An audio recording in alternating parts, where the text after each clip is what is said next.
Hello friends, कैसे हैं आप सभी लोग। मैं योगेश आपका अपने इस डिस्कशन प्लेटफॉर्म पर स्वागत करता हूं।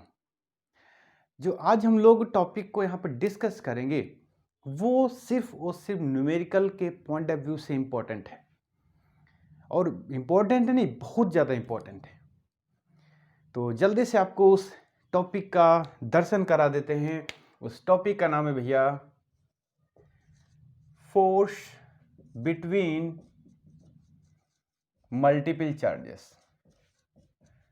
फोर्स बिटवीन मल्टीपल चार्जेस, ठीक है।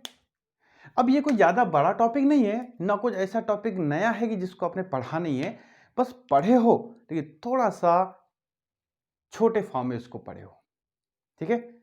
चलिए स्टार्ट करते हैं। यहां पर फोर्स बिटवीन मल्टीपल चार्जेस, इससे पहले हम लोग इसको कूलम्ब्स लॉ के फॉर्म में पढ़ चुके हैं, तो थोड़ा सा रिवाइज कर लेते हैं। कूलम्ब्स लॉ में हम लोग दो चार्जेस के बीच लगने वाले फोर्स को पढ़ा था। जैसे मान लेते हैं ये Q1 चार्ज था, ये आपका Q2 चार्ज था। तो फोर्स अगर हम इनके बीच की वेक्टर फॉर्म में लिखते हैं तो भैया यहाँ पर ये है, तो इसको हम लोग लिखते थे कि अगर हम दो चार्ज है Q1 एक है Q2, तो अगर हम Q2 का फोर्स इस पे देख रहे थे कि Q2 चार्ज इस Q1 पे कितना लगा रहा है, एक तो हमने सिर्फ सिंपली लिख दिया था कि दोनों चार्जेस के बीच लगने वाला जो फोर्स है वह भैया F = 1/4πε0 Q1 Q2/r²। ये तो सिंपल था मैग्नीट्यूड के फॉर्म में। इससे हम सिर्फ मैग्नीट्यूड निकालते थे, तो यहां लिख देंगे only for magnitude, only for magnitude, ठीक है। लेकिन यहां पर हम वेक्टर की बात करते हैं तो भैया हमको डायरेक्शन भी बतानी पड़ेगी। तो यहां पर हम अगर आपसे कहें Q2 चार्ज जो है इस पे कितना फोर्स लगा रहा है, तो इसको हम ऐसे लिखते थे F12 force on first charge due to second, right. तो इसको हम लोग कैसे लिखते थे 1/4πε0 Q1 Q2/R12 का स्क्वायर इंटू R12 का कैप, ठीक है। ऐसे लिख सकते हैं। ये तो था हमारा वेक्टर फॉर्म में, ये जो फोर्स था मेरा ये वाला था वेक्टर फॉर्म में। यहां लिख देंगे इन वेक्टर फॉर्म, इन वेक्टर फॉर्म, ये हम लोगों ने पढ़ा था, ठीक है। ये तो सिर्फ था जब दो चार्जेस बीच में लग रहे हो, सिर्फ दो चार्जेस। यहां पर एक छोटा सा रूल और यूज हो जाता है जिसको हम लोग बोलते हैं सुपरपोजिशन प्रिंसिपल। तो यहां से बस छोटा सा इसको लिख लेते हैं, सुपरपोजिशन प्रिंसिपल, सुपरपोजिशन प्रिंसिपल। ये क्या बोलता है, ये प्रिंसिपल हमको ये बताता है कि देखो दो पॉइंट यहां पे मैं आपको बताऊंगा कि सबसे पहले तो मैं ये आपको ये बता दूं कि दो चार्जेस के बीच लगने वाला कूलम्ब फोर्स तीसरे चार्ज की प्रेजेंस में कोई भी इफेक्ट नहीं होता है। जैसे इसको बता दो कि जैसे ये है, ये Q1 है, ये Q2 है, ये एक दूसरे पे चाहे जितना भी फोर्स लगा रहे हो, ये इस पे चाहे जितना लगा रहा हो, ये इस पे चाहे जितना लगा रहा हो, अगर तीसरा चार्ज यहां पे मौजूद है Q3, तो इसकी प्रेजेंस में इन दोनों के ऊपर जो लगने वाला फोर्स है इन दोनों की वजह से उस पर कोई असर नहीं पड़ता है, ठीक है। मतलब the force between two charges does not affect by the third charge, ठीक है।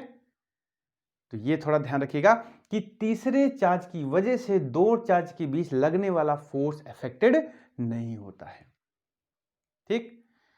तो सुपरपोजिशन प्रिंसिपल क्या बोलता भैया कि एक चार्ज पर लगने वाले जितने भी फोर्स हैं उनका वेक्टर सम कर दीजिए, वेक्टर सम के बराबर होता है। कि एक सिंगल चार्ज पे जितने भी फोर्स लगेंगे उसका वेक्टर सम कर दीजिए, उसके बराबर उस पर टोटल फोर्स हो जाता है। ठीक है, तो देखते हैं कैसे। तो देखो, तो अब मान लेते हैं, सबसे पहले मान लो तो हमारे पास n चार्ज मान लेते हैं। ठीक है, क्योंकि अभी तो दो ही चार्ज है ना हमारे पास, अभी तो दो चार्ज हैं, और सुपरपोजिशन प्रिंसिपल भी हमको पता हो गया। ये क्या बोलता है कि एक चार्ज पे लगने वाला टोटल फोर्स किसके बराबर होगा, उस चार्ज पे लगने वाले सभी चार्जेस की वजह से जो फोर्स लग रहा है उसका एडिशन के बराबर। ठीक है, देखो अब यहां पर हम लेट कर लेंगे, लेट n चार्ज, मतलब Q1 Q2 Q3 dot dot dot क्या होंगे भैया, Qn चार्ज है, Qn चार्ज है। ठीक है, अब देखो जरा, हम अब ये देखना चाहते हैं कि ये सारे चार्ज मिल करके इस वाले चार्ज पर कितना फोर्स लगा रहे हैं। हम क्या देखना चाह रहे हैं कि इस वाले चार्ज पर ये सारे चार्ज मिल करके कितना फोर्स लगा रहे हैं। एक चार्ज कितना लगा रहा था ये तो पता है, एक चार्ज कितना लगा रहा था ये तो पता है, ये सारे मिलके कितना लगाएंगे ये हमको पता करना है। ठीक, देखो जरा, 2 वाला 1 पे लगाएगा तो इसको हम F12 लिख सकते हैं, 3 वाला 1 पे लगाएगा इसको हम 13 लिख सकते हैं, सब वेक्टर होंगे।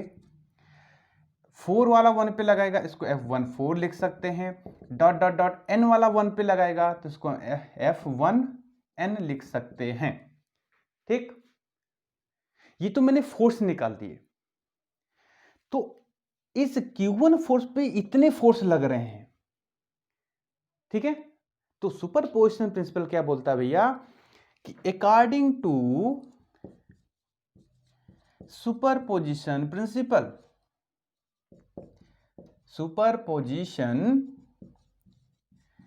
प्रिंसिपल क्या बोलता है, इन सभी का सम कर दीजिए, इन सभी का सम कर दीजिए, F12 plus F13 plus F14 plus dot dot dot plus F1n का, ये जो है किसके बराबर होगा, उस चार्ज पे लगने वाला टोटल फोर्स के बराबर होगा। ये सुपरपोजिशन प्रिंसिपल बोलता है, और यही है भैया आपका फोर्स बिटवीन मल्टीपल चार्जेस। ठीक है, फोर्स बिटवीन मल्टीपल चार्जेस मतलब मल्टीपल चार्जेस के बीच में जो फोर्सेस हैं वो इतना लगेगा। क्लियर, कोई डाउट इसमें? बस आपको क्या ध्यान देना है, दो चीजें ध्यान देनी है कि दो चार्जेस की वजह से जो एक दूसरे पे फोर्स लग रहे हैं वो तीसरे की वजह से अनइफेक्टेड रहता है, पहली चीज। और दूसरी चीज, इस प्रिंसिपल के अकॉर्डिंग कि सिंगल चार्ज पे, जैसे मैं फिगर भी बना देता हूं, जैसे ये Q3 हो गया, ये Q4 हो गया, ये Q5 हो गया, इन सभी की वजह से इस पे लगने वाला जो फोर्स है उन सभी का ऐड कर दो, वो टोटल फोर्स के बराबर हो जाएगा। ये आपका कहता है फोर्स बिटवीन मल्टीपल चार्जेस कहता है। इसको थोड़ा सा और सॉल्व कर लेते हैं, इनकी वैल्यू पुट कर लीजिए, क्या होगा 1/4 पाई एप्सिलॉन नॉट सबसे कॉमन आ जाएगा। ठीक है, Q1 1 तो सब में लगा, सब में कॉमन आ जाएगा। अब देखो जरा, Q2 अपॉन R12 का स्क्वायर इंटू R12 का कैप, वेक्टर फॉर्म में सब लिखेंगे भैया यहां पर, प्लस Q3 R13 का cap upon R13 square plus Q4 R cap 14 upon R14 का square plus dot dot dot dot, last वाला लिख दीजिए Qn R1n का कैप अपॉन R1n का स्क्वायर। ठीक, क्लियर? कोई डाउट हो जहां पर तुरंत आप कमेंट करके क्वेश्चन पूछ सकते हैं। पहले F12 देखो, मैंने ये लिखा हुआ है F12 Q1 Q2 upon R12, ये अब इतना पोर्शन तो कॉमन हो गया, बचेगा Q2 अपॉन R12 का कैप, ये सब में बचेगा। ठीक है, तो अब चाहे यहां पर इसको ऐसे ही छोड़ दीजिए, चाहे सिग्मा लगा दीजिए, कोई फर्क नहीं पड़ता भैया। ठीक है, तो चाहे सिग्मा लगाओगे तो सिग्मा एफ टोटल कितना आ जाएगा भैया आपका, देखो सिग्मा यहीं पे लगा देते हैं 1/4πε0 Q1, ठीक है। Q इसको हम लिख देंगे I अपान R1I का कैप, इसका स्क्वायर, ठीक है। जो अब देखो ये हमने कैसे लिखा, जो चीज वेरी कर रही है, देखिए 2 3 4 इसको मैंने I लिख दिया, ठीक है। उसके बाद R12 R13 R14 यानी 1 तो है ये, उसके साथ 2 3 4 बढ़ रहा है, तो यहां पर मैंने उसको I लिख दिया, ठीक है। जो चीज बढ़ रही है उसको मैंने जनरल फॉर्म में लिख दिया। अब ये I कहां से स्टार्ट होगा, ये I स्टार्ट होगा 2 से और कहां तक जाएगा भैया, ये N तक जाएगा। ये अब जब इसकी वैल्यू पुट करते जाओगे यही चीज आती जाएगी, ठीक है। तो ये मैंने लिख दिया आपका वेक्टर फॉर्म में समेशन लगा करके, और ये आ गया आपका इसका एक कंसाइज फॉर्म आ गया, फोर्स बिटवीन मल्टीपल चार्जेस का एक कंसाइज फॉर्म आ गया, ठीक है। तो आई थिंक आपको ये पूरा क्लियर हो गया होगा कि फोर्स बिटवीन मल्टीपल चार्जेस कैसे हम लोग निकालते हैं, ठीक है। और बिल्कुल डिट्टो ऐसे ही force electric field due to multiple charges, वो भी हम बिल्कुल डिट्टो ऐसे निकालते हैं, क्योंकि फोर्स और इलेक्ट्रिक फील्ड दोनों वेक्टर क्वांटिटी हैं, ठीक है। तो वहां पर जैसे यहां पर सिंपली हम लोग ऐड कर दिए थे, बिल्कुल वहां पर भी हम लोग क्या कर देंगे, बिल्कुल सिंपल ऐड कर देंगे। लगे हाथ उसको भी देख लेते हैं।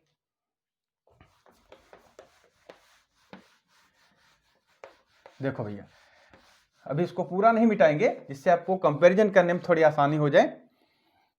तो जैसे मान लेते हैं मेरे पास चार्जेस हैं Q1 Q2 Q3 Q4 dot dot dot जो भी हैं, हमको इनकी वजह से एक पॉइंट पर टोटल फील्ड कितनी क्रिएट हुई है वो निकालनी है। तो मान लेते हैं इसकी वजह से E1 क्रिएट हुई है, इसकी वजह से E2 क्रिएट हुई है, इसकी वजह से E3, इसकी वजह से E4 डॉट डॉट डॉट, ठीक है।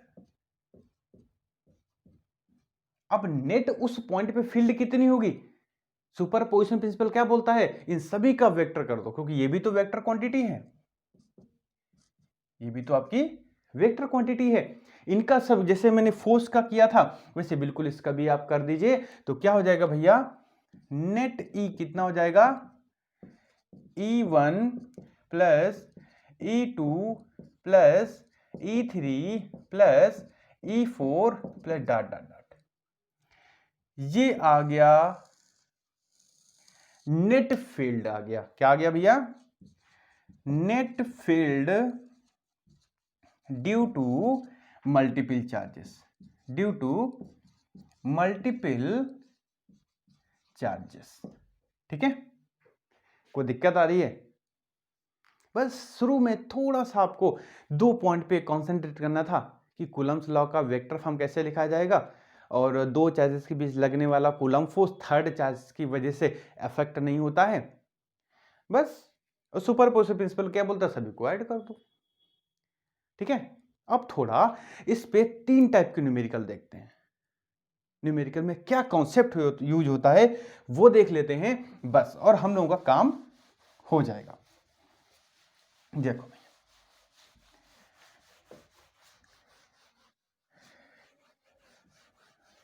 पहला तो भैया केस आता है, आपसे ये कहेगा कि भैया एक चार्ज ये रखा है, एक चार्ज ये रखा है, ये आपका कैपिटल क्यू, ये कैपिटल क्यू, 2 चार्ज रखे हैं, ठीक है।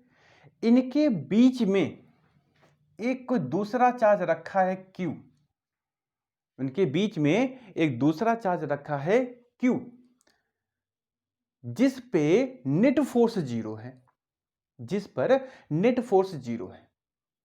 तो उस कंडीशन में क्या होगा, नेट फोर्स 0 होने पर मतलब क्या, इस चार्ज पर लगने वाला इन दोनों की वजह से जो फोर्स है वो 0 है। अब इन दोनों के साइन तो हम प्लस लेके चल रहे हैं, क्वेश्चन में जैसा भी हो सकता है, बस हमको कॉन्सेप्ट समझ लेना है। कह रहा है कि 2 चार्जेस हैं, इनके बीच में कोई तीसरा चार्ज रखा है और इस चार्ज पर नेट फोर्स 0 है। तो इस पर नेट फोर्स क्या है भैया, इस पे नेट फोर्स 0 है। इसका मतलब क्या हुआ कि इस चार्ज के द्वारा लगने वाला इस पे फोर्स और इस चार्ज के द्वारा लगने वाला इस पे फोर्स, दोनों को अगर हम जोड़ दें तो ऐड कितने के बराबर आना चाहिए, 0 के बराबर आना चाहिए। मतलब इसकी वजह से अगर हम इसको प्लस ले लेते हैं तो इसकी वजह से यहां पे जो फोर्स लगेगा बाहर की तरफ लगेगा, इसको हम F1 ले लेते हैं, और इसकी वजह से जो यहां लगेगा वो हम ले लेते हैं F2, इसको Q1 ले लेते हैं, इसको Q2 ले लेते हैं। ठीक है, तो क्वेश्चन क्या कह रहा है, नेट फोर्स 0 है, मतलब आपको क्या कर देना भैया, F1 plus F2 equal to 0 रख देना है। ये कंडीशन आपको सेटिस्फाई कर देनी होती है पहले टाइप का न्यूमेरिकल। ठीक, यहां से क्वेश्चन पूछ लेता है। क्लियर? चलो दूसरे टाइप का कुछ इस तरीके से पूछते हैं कि 4 चार्जेस हैं, एक स्क्वायर के शेप में रखे हैं। ये भैया बहुत ज्यादा पूछा जाने वाला क्वेश्चन होता है। मान लेते हैं ये capital Q, capital Q, capital Q, ये स्मॉल क्यू मान लेते हैं।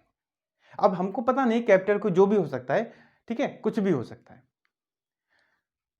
आपसे पूछ लेगा बताओ भैया नेट फोर्स इस चार्ज पर कितना होगा, net force on this charge कितना है। तो यहां पूछ लेंगे net force on this charge, on this charge मतलब स्मॉल क्यू पर कितना होगा ये हमको बताना है। और ये भी साइड ए है, ये साइड ए है, ये साइड ए है, ये साइड ए है, और इसको मैंने मिला दिया। ठीक है, तो अब हम देखते हैं जरा, अपने सिंप्लिसिटी के लिए हम मान लेते हैं ये पॉजिटिव है, ये पॉजिटिव है, ये पॉजिटिव है। अब जैसा क्वेश्चन कहेगा, जब हमारे सामने क्वेश्चन आएगा तब देखेंगे। ये तो मैं तरीका देख रहा हूं ना। देखो, तो सबसे पहले हम डायरेक्शन बना लेते हैं। तो प्लस वाला यहां पर इसको हम 1 मान लेते हैं, इसको 2 मान लेते हैं, इसको 3 मान लेते हैं। इसकी वजह से जो यहां पर फोर्स लगेगा उसकी डायरेक्शन होगी बाहर की तरफ, इसको मैंने F1 नाम दे दिया। ठीक है, इसकी वजह से जो फोर्स यहां लगेगा वो बाहर की तरफ होगा, मैंने नाम दे दिया इसको F2 नाम दे दिया। इसकी वजह से जो यहां पे फोर्स लगेगा ये इधर की तरफ, इसको मैंने नाम दे दिया F3 नाम दे दिया। ठीक है, अब हमको करना क्या है, इन तीनों का कह रहा है कि नेट फोर्स कितना होगा, इन तीनों को हमको सॉल्व करना है बस। अब देखो जरा, सबसे पहले F3 और F1 पे first take F3 and F1। अब देखते इनके बीच जो एंगल है वो कितना है, 90 डिग्री। अगर मैं इनका रिजल्टेंट निकालूं तो वो F2 के सीध में आएगा, राइट, F2 के सीध में आएगा। तो यहां पर मैं सबसे पहले इनका रिजल्टेंट निकाल लेता हूं। तो यहां पर मैं रिजल्टेंट निकालूंगा किस फॉर्मूले से, इसको F लिख लेता हूं। तो यहां लिख देता हूं resultant force of F3 and F1 कितना होगा भैया, इसको मैं मान लेता हूं ये आपका भैया F है। अब ये कैसे लिखा जाएगा देखते हैं। आपको पता है दो ये सब वेक्टर क्वांटिटी हैं, तो इनको हम कैसे सॉल्व करेंगे, दोनों वेक्टर के बीच का एंगल ये कितना डिग्री है, ये 90 डिग्री है। तो F is equal to under root F1 square plus F2 square plus 2 F1 F2 cos theta. ठीक है, अब हम इसके अकॉर्डिंग यहां सॉल्व कर लेंगे तो क्या जाएगा, F is equal to under root क्या हो जाएगा, F3 square plus F1 square plus ये 0 हो जाएगा। क्यों, क्योंकि cos 90 की वैल्यू 0 होती है। तो आपका आंसर क्या आया, F is equal to under root F1 square plus F3 square. ये आ गया भैया आपका रिजल्टेंट। अभी आंसर नहीं आया, ये क्या गया, F3 और F1 का रिजल्टेंट, जो किस डायरेक्शन में लगेगा भैया, जो इस डायरेक्शन में लगेगा। ठीक है, ये आ गया आपका F। अब क्या करना है, F2 और F सेम डायरेक्शन में है, दोनों को ऐड कर देंगे। तो यहां लिख देंगे hence F2 and F in same direction, same direction, तो रिजल्टेंट कैसे मिलेगा भैया? देन नेट फोर्स कैसे होगा? F प्लस F2, ये हमारा आंसर आ जाएगा। ठीक, इस तरीके से भैया दूसरे टाइप का केस हमको सॉल्व करना होता है। ठीक है, जरूरी नहीं कि ये केस कॉर्नर पे हो, कभी कभी कहेगा ट्रायंगल है इस तरीके से, ये ट्रायंगल है, उसके सेंटर पर इसकी वजह से फोर्स इधर लग रहा है, इसकी वजह से इधर लग रहा है, इसकी वजह से इधर लग रहा है। अब बताओ इस पॉइंट पे नेट फोर्स कितना हुआ? ठीक है, तो इस तरीके से भी करना हमको वही है कि इन दोनों को सॉल्व कर लेते हैं, इन दोनों का रिजल्टेंट ऊपर की तरफ आएगा। अब ये दोनों अपोजिट हैं, उस तरीके से हम लोग सॉल्व कर लेते हैं। ठीक है, तो तरीका मेरा यही है, बस ये सिचुएशन कभी यहां पे बन सकती है, कभी यहां क्वेश्चन पूछ लेगा, कभी यहां, कभी यहां, कभी सेंटर पर। ठीक है, तो इस तरीके से हमको इसको सॉल्व कर लेना होता है। क्लियर? एक क्वेश्चन और देख लेते हैं, एक क्वेश्चन और देख लेते हैं इसी के अकॉर्डिंग, इसी के बिल्कुल डिट्टो ऐसे ही है। कौन सा है देखते हैं, आपको क्वेश्चन करके भी दिखा देते हैं जिससे आपको एक आइडिया हो जाएगा, हाँ क्वेश्चन इसमें करने कैसे होते हैं। तो आपको लगभग इन दो टाइप से क्वेश्चन कैसे सॉल्व होंगे यही पेपर में आता भी है, ज्यादातर इन्हीं दो केसेस पे क्वेश्चन आते हैं। अब देखो, एक मैं जो एग्जांपल ले रहा हूं वो क्वेश्चन आपका इस तरीके से है, एक स्क्वायर है, एक आपका भैया स्क्वायर है, ए इसकी साइड है, इसमें कह रहा है कि इस स्क्वायर के अपोजिट कॉर्नर पे कैपिटल क्यू चार्ज रखा है और जो दो अपोजिट बचे वहां पर स्मॉल क्यू चार्ज रखा है। ठीक, क्वेश्चन ये है, आपसे पूछ रहा है कि बताओ भैया Q एंड Q आपस में कैसे रिलेट कर रहे हैं, रिलेशन बताना है इसमें, ये दोनों आपस में कैसे जुड़े हुए हैं ये बताना है। और ये कंडीशन ये दे रखिए कि net force on this charge and this charge, दोनों में से कोई भी एक चार्ज, तो नेट फोर्स बस ये दे रखा है, net force on this charge, कौन सा चार्ज है भैया? Small q is 0। ये कंडीशन वो गिवन है, हमको बस इस कंडीशन की हेल्प से अपना आंसर निकालना है। आपको आइडिया लग गया होगा, तो देख लेते हैं भैया। सबसे पहले ये मान लेते हैं कि ये पॉजिटिव है, ठीक है, लेट करके चलेंगे, पॉजिटिव है, बाद में जैसी कंडीशन होती है फिर अपना हम सपोजिशन भी चेंज कर सकते हैं। तो इसकी वजह से जो फोर्स इधर होगा ये होगा F1, इसको 1 मान लेते हैं, इसको 2 मान लेते हैं, इसको 3 मान लेते हैं, तो इसकी वजह से होगा इधर F2 और इसकी वजह से इधर होगा ये F3। मैंने बस मान के चलने, पॉजिटिव गारंटी नहीं है, क्वेश्चन अभी बता देगा कि इधर साइन कैसे हैं। देखो, तो सबसे पहले F1 और F3 निकाल लेते हैं। आपको पता है ये डिस्टेंस दोनों के लिए सेम है, Q भी सेम है, तो F1 F3 तो बराबर आएगा। तो सबसे पहले हम F1 F3 बराबर होंगे, तो फॉर्मूला क्या होगा? 1/4 pi epsilon not capital Q small q upon a square. ये हो गया इक्वेशन फर्स्ट। ठीक, हमको F1 F3 पता हो गया, F2 जरा निकाल लेते हैं। तो हमको ये डिस्टेंस चाहिए, ये डिस्टेंस कितनी होगी? a ये है, a ये है, पाइथागोरस थ्योरम लगा दें तो a√2। तो अब हम जरा इसको सॉल्व कर लेते हैं। तो F2 equal to 1/4 pi epsilon naught Q into Q upon क्या हो जाएगा? 2a square, equation second. ठीक, अब इन दोनों को सबसे पहले हम सॉल्व कर ले, F1 F3, क्योंकि इनके बीच का एंगल है 90। तो यहां पर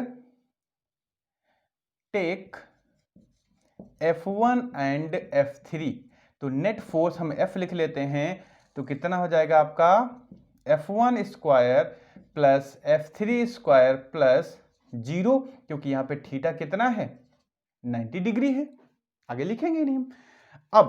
अब देखो जरा F1 F2 F3 तो बराबर ही हैं, तो उसको क्या हम ऐसे लिख सकते हैं √2 F1 लिख सकते हैं, क्योंकि यहां पर भैया क्या है आपका F1 = F3 है। ठीक है, क्लियर। अब मैं F1 की वैल्यू पुट कर दूंगा बस, तो यहां पर भैया 1/4πε0 capital Q small q upon a square into √2, ये आ गया F, इक्वेशन थर्ड मैंने डाल दी। अब देखो एक वैल्यू ये, एक वैल्यू ये। अब देखो जरा यहां पे थोड़ा सा आपको दिमाग लगाना है। कह रहे हैं कि net force on this charge is 0। ठीक है, अब अगर दोनों ये दो फोर्स हमको इस चार्ज पे लगने वाला दो फोर्स हमको मिल गए, ठीक है, अब अगर ये दोनों फोर्स सेम डायरेक्शन में हुए, अगर दोनों फोर्सेस सेम डायरेक्शन में हुए तो क्या होगा, तो यहां पर ये दोनों ऐड हो जाएंगे, ये दोनों ऐड हो जाएंगे। हमको क्या करना है, यहां पर हमको ये अगर एक फोर्स इधर है तो एक फोर्स सिंपल सी बात है इधर होना चाहिए, तभी ये एक दूसरे को कैंसिल आउट करेंगे, तब नेट फोर्स यहां पे क्या होगा 0 होगा। क्लियर, सही है। थोड़ा कॉमन सेंस लगाइए कि अगर मैं इन दोनों को ऐड कर देता हूं, कि जैसे मैं सपोज करके चला था, अगर इन दोनों को मैं ऐड कर देता हूं तो यहां पे 0 हो ही नहीं सकता, तो ये कंडीशन गलत हो जाएगी। ये क्वेश्चन कह रहा है कि यहां पर नेट फोर्स 0 है, मतलब एक फोर्स इधर होगा तो एक फोर्स पीछे की ओर होगा। तो यहां पे हमको बस लिख क्या देना है, ये दोनों अपोजिट डायरेक्शन में है भैया, ये दोनों अपोजिट डायरेक्शन में है, तो हेंस तो यहां पे क्या लिख सकते हैं F2 = -F लिख सकते हैं, तभी तो हम F2 + F = 0 लिखेंगे। तो इसका मतलब क्या हुआ, F2 + F = 0 है, ये तो मतलब है। तो अब रख दो भैया 1/4πε0 QQ upon 2a² = -1/4πε0 capital Q small q √2 upon a²। अब इसमें जो कट पाए भैया काट दो, ये कट गया, ये कट गया, ये कट गया, ये कट गया, एक a² ये कट गया, और कुछ बचा नहीं बचा। तो भैया स्मॉल q = -2√2 कैपिटल Q, ये हम लोगों का आ गया आंसर। ठीक, तो मैंने एक आपको क्वेश्चन भी करके दिखा दिया यहां पर, तो आप देख लीजिए अपने कि कोई क्वेश्चन कठिन नहीं है, बस प्रेजेंस ऑफ माइंड की जरूरत है। ठीक है, तो आप एक बार प्रैक्टिस भी कर लेंगे। तो आज के छोटे से डिस्कशन में इतना ही। देखा कि कुछ नहीं था भैया, बहुत छोटा सा टॉपिक था, लेकिन यहाँ पे बढ़िया बढ़िया कॉन्सेप्ट निकल आए, ये सिर्फ और सिर्फ आपके न्यूमेरिकल में हेल्प करते हैं। ठीक, तो इसी को भैया आप अच्छे से रिवाइज करिएगा, फिर हम लोग नेक्स्ट वीडियो में, नेक्स्ट लेक्चर में हम लोग पोटेंशियल को लेके आएंगे, इलेक्ट्रोस्टैटिक पोटेंशियल के बारे में, फिर से इसी धमाकेदार एक्सप्लेनेशन के साथ में। तो जुड़े रहिए हमारे साथ इस चैनल पर, आपको इजी से इजी एक्सप्लेनेशन में प्रोवाइड कराऊंगा, बस आप लोग जुड़े रहिए साथ में। ठीक है, तो भैया इसी के साथ ही आज की वीडियो को यहीं पे वाइंड अप करते हैं, मिलते हैं नेक्स्ट वीडियो में, तब तक के लिए take care and bye bye.